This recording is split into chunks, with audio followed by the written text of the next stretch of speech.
નમસ્કાર ગુજરાત, તમે જોઈ રહ્યા છો આજના ફટાફટ અને તાજા સમાચાર। તો આગળ સમાચારની વાત કરીએ તો રાજ્યમાં કમોસમી વરસાદના કારણે ખેડૂતોને નુકસાનીનો આંકડો હજુ સામે આવ્યો નથી અને આ વચ્ચે પતંગ ઉદ્યોગને નુકસાની થવાની શક્યતા જોવામાં આવી, જેમાં ખંભાતના કમોસમી વરસાદથી પતંગ ઉદ્યોગને મોટું નુકસાન થયા હોવાના દ્રશ્યો સામે આવ્યા, જેમાં અચાનક પડેલા વરસાદથી પતંગો પલળી ગયા છે, જેના કારણે દુકાન ઉપરાંત તંબુમાં રાખેલા પતંગ પણ પલળી ગયા। જ્યારે પતંગ વેપારીઓને મંદિરનો માર હજુ શાંત થયો નથી, ત્યાં પતંગના વેપારીઓને માવઠાનો માર પડ્યો, જ્યારે માત્ર ખંભાતથી જ પતંગના વેપારીઓને અંદાજે 10 લાખથી વધુનું નુકસાન થયું છે। તો દોસ્તો, બીજા સમાચારની વાત કરીએ તો ઉત્તરાયણના તહેવારને હવે ગણતરીના દિવસો બાકી રહ્યા છે, ત્યારે અત્યારે પતંગ લૂંટવાની લહ્યામાં ધાબા ઉપરથી પડવાના તેમજ વાહન ચાલકોને દોરી વાગવાના અસંખ્ય કિસ્સાઓમાં લોકોને તાત્કાલિક સારવાર ન મળતા જીવ ગુમાવવો પડે છે। ત્યારે અત્યારે કોઈને જીવ ન ગુમાવવો પડે તે માટે ઇમરજન્સી 108 દ્વારા ઉત્તરાયણના તહેવારને લઈને તૈયારીઓ શરૂ કરવામાં આવી, જેમાં કુલ 800 રોડ એમ્બ્યુલન્સ, 2 બોટ એમ્બ્યુલન્સ અને 1 એર એમ્બ્યુલન્સ તૈયાર કરવામાં આવી। ત્યારે અત્યારે ઉત્તરાયણના તહેવાર દરમિયાન થતા અકસ્માતના કેસની વાત કરીએ તો ગત વર્ષ કરતાં અત્યારે ચાલુ વર્ષે અકસ્માતના કેસોમાં 26% વધારો નોંધવામાં આવ્યો છે।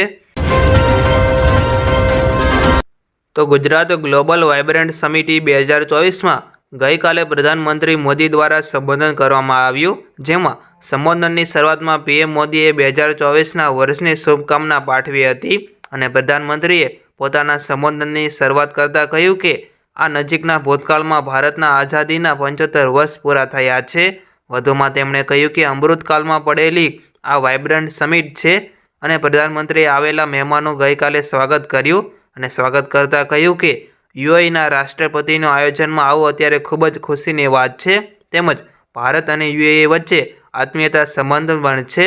સાથે તેમણે આફ્રિકન યુનિયનને પણ સ્થાયી સદસ્યતા, ભારત આફ્રિકા વચ્ચેની મિત્રતાની વાત પણ કરી હતી।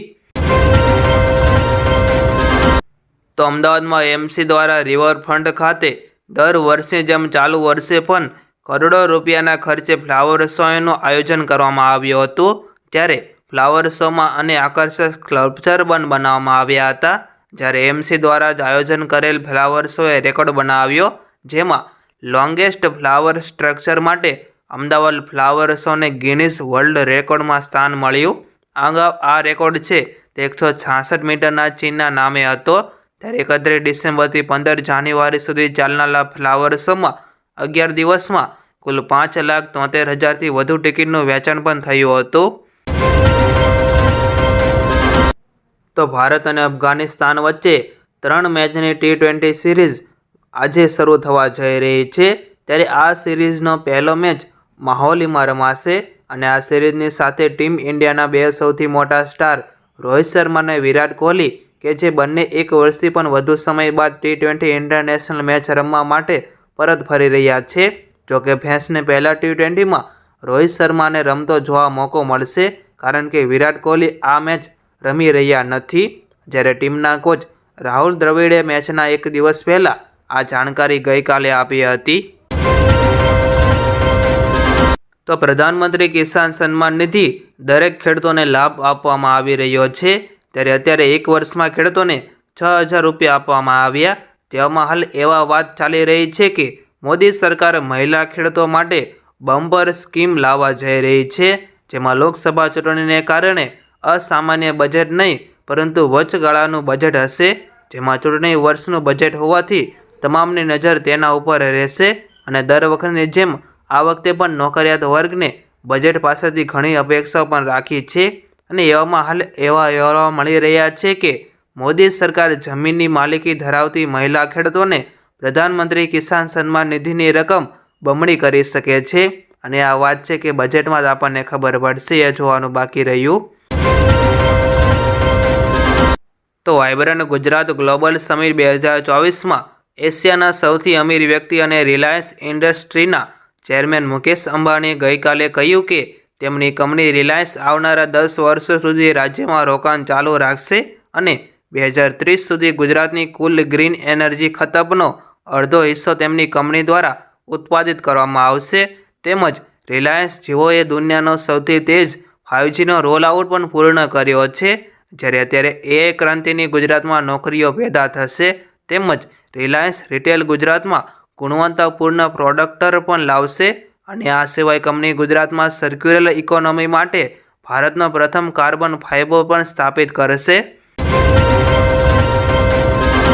તો ગૌતમ અદાણીએ પણ વાયબ્રન્ટ સમિટમાં રાજ્યમાં મોટા રોકાણનું એલાન કર્યું છે, જેમાં તેમણે કહ્યું કે તેમના પોર્ટથી પાવર ગ્રુપ ગુજરાતમાં આવનારા 5 વર્ષમાં 2 લાખ કરોડ રૂપિયાનું રોકાણ કરશે અને આ રોકાણ રાજ્યમાં 1 લાખ ડાયરેક્ટ અને ઇનડાયરેક્ટ જોબ ક્રિએટ કરશે. સાથે જ તેમણે કહ્યું કે ગુજરાતમાં હજુ સુધી 50,000 કરોડ રૂપિયાનું રોકાણ અલગ અલગ સેક્ટર્સમાં કરવામાં આવ્યું છે, જેનાથી 25,000 નોકરીની તકો પણ ઊભી થશે. તો કોંગ્રેસે રામ મંદિર પ્રાણ પ્રતિષ્ઠા કાર્યક્રમને લગતા આમંત્રણને ઠુકરાવ્યો છે, જેમાં સોનિયા ગાંધી, મલ્લિકાર્જુન ખડગે કોંગ્રેસના એક પણ નેતા અયોધ્યા જશે નહીં અને કોંગ્રેસના જનરલ સેક્રેટરી જયરામ રમેશે ગઈકાલે નિવેદનમાં લખતા કહ્યું કે ગયા મહિને કોંગ્રેસ અધ્યક્ષ મલ્લિકાર્જુન ખડગે પાર્ટી ચેરપર્સન સોનિયા ગાંધી અને કોંગ્રેસ પાર્ટીના નેતા અધીર રંજને 22 જાન્યુઆરીના અયોધ્યા રામ મંદિરના કાર્યક્રમમાં જોડાવા અંગે આમંત્રણ આપવામાં આવ્યું હતું, જ્યારે તેમણે આગળમાં લખ્યું કે આપણા દેશના ભગવાન રામ લાખો લોકો દ્વારા પૂજવામાં આવે છે. ધર્મ એ ખાનગી બાબત છે, પણ RSS અને BJP અયોધ્યા રામ મંદિરને રાજનીતિનો એક પ્રોજેક્ટ પણ બનાવ્યો છે. હવે આમને કોણ સમજાવે કે આપણા રામ ભગવાન કહેવાય? તેમણે ઠુકરાવવા જોઈએ નહીં. હવે જોઈએ કે તેમની હાલત શું આવનારા વર્ષોમાં થાય છે. તો રેલવેમાં મુસાફરી કરતા લોકો માટે સમાચાર આવ્યા, જેમાં અમદાવાદના અત્યારે સાબરમતી સ્ટેશન ઉપર એન્જિનિયરિંગ કામના કારણે આ ટ્રેનોને અસર થઈ, જેમાં અત્યારે અમદાવાદથી પસાર થતી 6 ટ્રેનોને સંપૂર્ણ રીતે અત્યારે રદ કરવામાં આવી. જેમાં વાત કરીએ તો 25 જેટલી ટ્રેનોના રૂટમાં પણ ફેરફાર કરવામાં આવ્યો છે, જ્યારે મહત્વનું એ છે કે ઉત્તર અને મધ્ય દક્ષિણ ગુજરાતની ટ્રેનોને અસર થઈ, જેમાં ભાવનગર ડિવિઝનને લઈને દોડતી સુરત મહુવા, બનારસ વેરાવળ અને 11/1/2024ના રોજ તેમના નિર્ધારિત રૂટ ઉપર અમદાવાદ ગાંધીગ્રામ બોટાદને બદલે હવે બદલાયેલા રૂટ છે તે અમદાવાદ વિરમગામ બોટાદ કરવામાં આવી દેવામાં આવ્યો છે.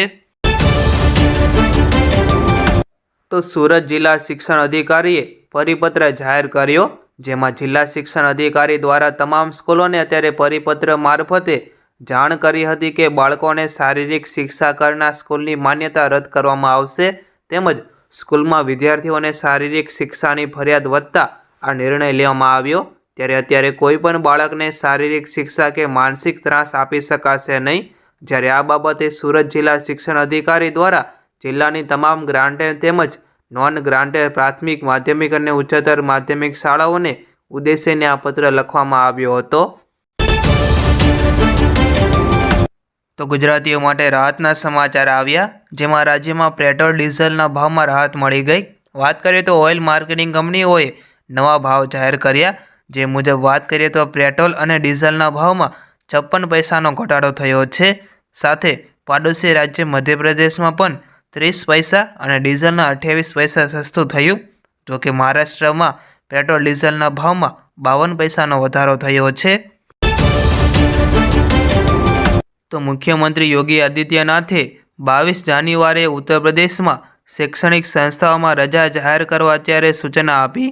તો બીજી તરફ આપણા ગુજરાતના અમદાવાદના રાજ્ય શાળા સંચાલક મહામંડળ ટ્રસ્ટ દ્વારા રાજ્યની ગ્રાન્ટેડ અને સ્વનિર્ભર શાળાઓના સંચાલકોને અત્યારે અપીલ કરી છે, જેમાં 22 જાન્યુઆરીએ પ્રાણ પ્રતિષ્ઠા મહોત્સવને લઈને શાળામાં રજા રાખવામાં આવે, જેથી કરીને તે દિવસે વિદ્યાર્થીઓ પોતાના પરિવાર સાથે ભગવાન શ્રી રામના પ્રાણ પ્રતિષ્ઠા મહોત્સવને ઘરે બેસીને નિહાળી શકે. તેમજ રાજ્ય શાળા સંચાલક મહામંડળે દર વર્ષે મળતી સ્થાનિક રજા પૈકી એક રજાનો ઉપયોગ કરવામાં આવે તેવી પણ અત્યારે અપીલ કરી છે. તમારા આના ઉપર શું વિચાર છે તે તમે કોમેન્ટ કરીને જરૂર જણાવો. તો મહારાષ્ટ્ર સરકારે અત્યારે મોટી જાહેરાત કરી, જેમાં દૂધ ઉત્પાદકોને ખેડૂતોને પ્રતિ લીટર 5 રૂપિયાની સબસિડી આપવામાં આવશે. વાત કરીએ તો આ નિર્ણય કેબિનેટની બેઠકમાં ગઈકાલે લેવાયો હતો, જ્યારે આનો લાભ મહારાષ્ટ્રના ખેડૂતો અને દૂધ ઉત્પાદકો જ મેળવી શકશે. તેમજ રાજ્યના CMOએ આ જાણકારી આપી છે, જેઓ સહકારી મંડળીઓને દૂધ સપ્લાય કરે છે તે પશુપાલકોને આ સુવિધા મળશે. તેથી ખાનગી ક્ષેત્ર દૂધ વિક્રેતાઓને આ સબસિડીની માંગ પણ અત્યારે કરી રહ્યા છે. જ્યારે આપણે આનો ગુજરાત ઉપર સરકાર શું વિચારણા કરશે તે અત્યારે હજી જોવાનું બાકી રહી ગયું